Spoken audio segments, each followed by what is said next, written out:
So I want to introduce the first speaker. So the first time I actually met Liam was I was in grad school and I was in ML theory, and I was teaching a seminar on quantum computing, and my grad school advisor told me there's this bright physicist who seems to know a thing or two about AI. He would later do a PhD in Toronto and then basically go to Google, invent a lot of the modern tooling we use around scaling MOEs. Later went to OpenAI, invented this cool little project called ChatGPT. And now we raised $300 million to design new materials. So Liam, please.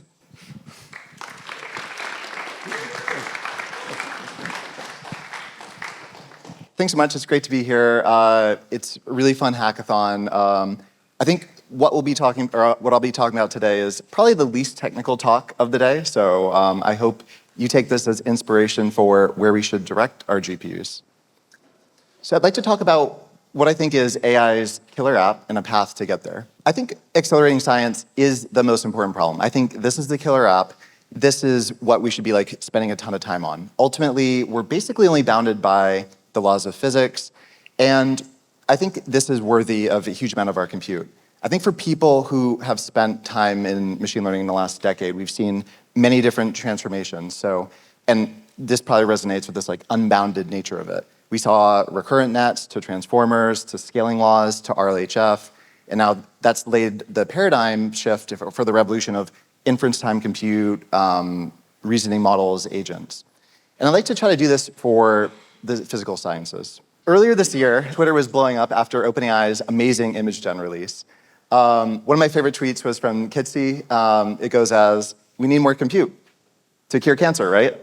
And as you can see below, the user is clearly not curing cancer. And I think this is incredibly foundational technology, but I hope that when we're talking a few years out, that we're putting a huge amount of resources more towards just accelerating science and advancing science.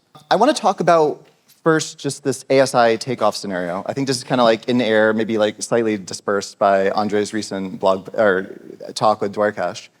But I want to steelman it, and I think it's something like chatbots emerge after we pre-trained on the internet, so things like ChatGPT.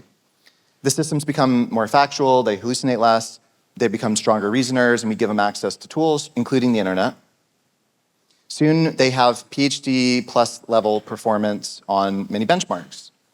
They become reliable long horizon agents, superhuman coders, superhuman AI researchers, and this is where the interesting part begins.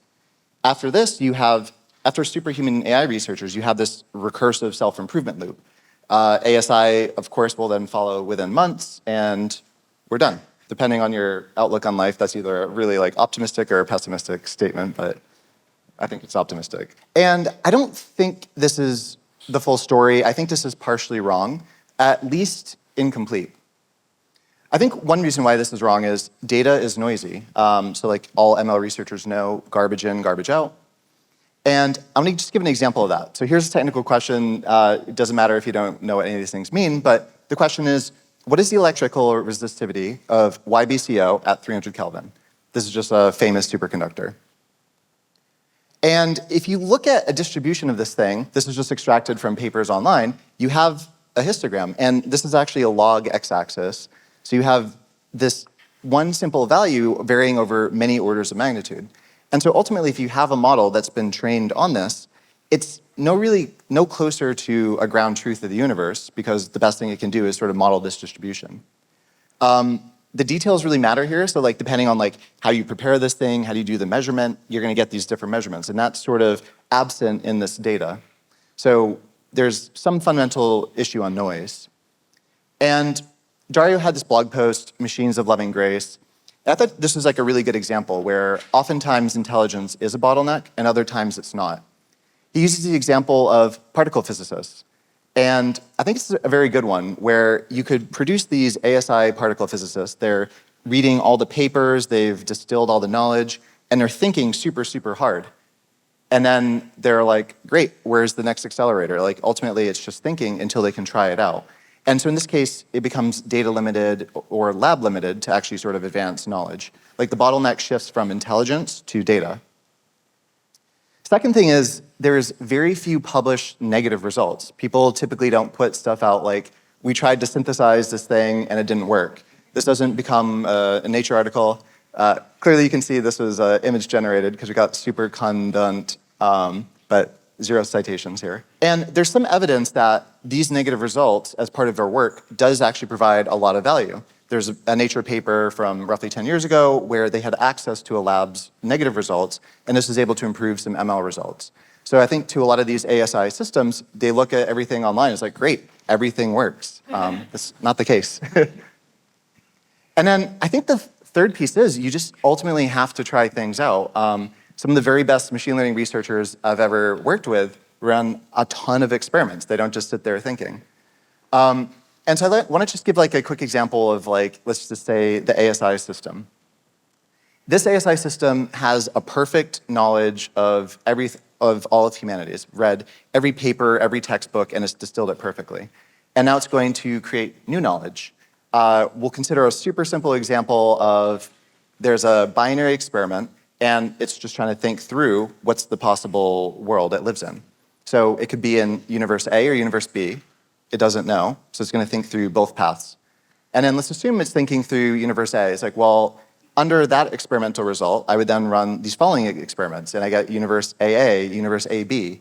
And you really quickly see how this sort of like blows up. Whereas as soon as we give this ASI a lab, you begin to kind of collapse this tree search. So it's not just all thinking, it's becoming grounded in some data, some experiment. And so in this case, it's like following the tree, and it's like, okay, well, I thought it could be between universe A and B. Now I know. I don't have to just keep thinking about it. And I think this is how knowledge is going to be accrued.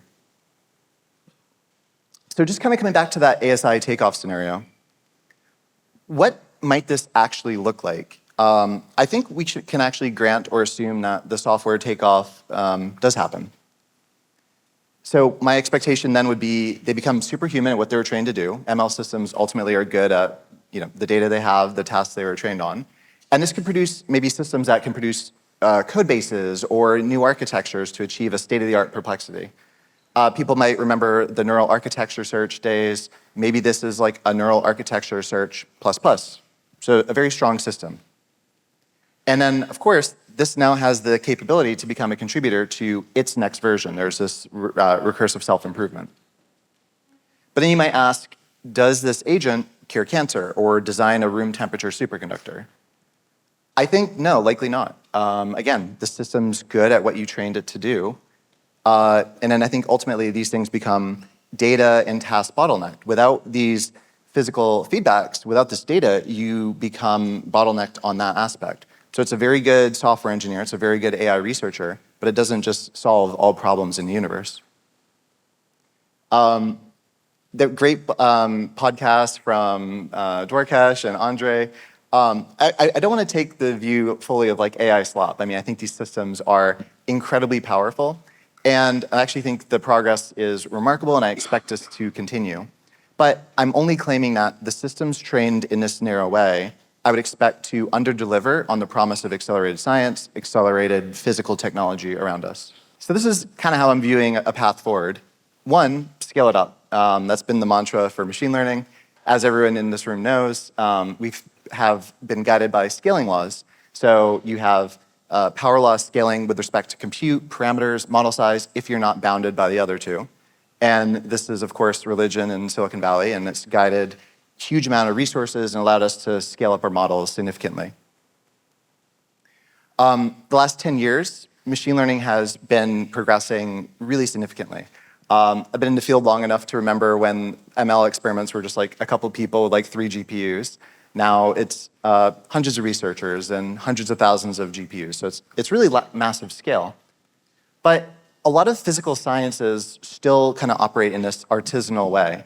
And I think there's, again, this opportunity to scale this up in terms of data, the number of experiments, and basically just use similar sort of properties and scaling properties to guide and direct things. And I think the second part is obviously give it a lab. I don't think that a huge amount of compute on textbooks and papers is the full thing. It's an incredibly necessary precursor, but that alone isn't going to cut it. I think a model in a lab is going to outperform a thinking-only model, and might even be willing to, concretize some sort of wager here. So let's say our goal is to create an AI scientist on some scientific domain, and we're considering 2 different paths. Path 1, we're going to hire the best team in the world, apropos of nothing, let's say we have a 1.5B budget per headcount. We give billions of times more compute. We scrape every paper on the internet, every textbook ever written, and then we train a model on it. Very strong baseline. And then path 2 is you just train a model with access to a lab and that experimental data for that domain. I would predict that path 2, if well executed, is going to consistently win. It's just, again, like the data limitation is the key thing, not just learning more on textbooks. So I think what we look for is something like the AI scientist is now interfacing with different labs. This is like, very cartoon picture. Physics lab, chemistry lab are incredibly ambiguous. We have more specificity than that. But in this case, nature becomes the reinforcement learning environment. It's not just math graders or code graders or writing graders, but now we actually have things grounded in the physical world. And I think it's a really interesting time to be thinking about the aggregation of more data. We have been in this regime for a while where I'd say it was sort of this like L of C compute constrained regime, where we're just consuming more and more tokens on the internet. But we're, through better scrapes, we're really starting to kind of like, achieve most of the interesting data. And so I think we're really kind of shifting to this data constrained regime. And this makes laboratories a very interesting area of well, because this data doesn't, like, no matter how good your scrape is, this data doesn't exist. You have to actually carry out an experiment, run the simulation. And I think this is a really interesting thing for data hungry models. A common narrative that I've often heard too is, well, this seems all good and well, but like, let's just build the ASI and then we'll deal with the real world. Let's start here and then this is the simpler path. But I think there's a mistake to say intelligence is a scalar. I think we've actually been routinely producing ASIs, though they've all had narrow scope. We produce chess engines, Atari engines, Go, protein folding. We can make very good systems.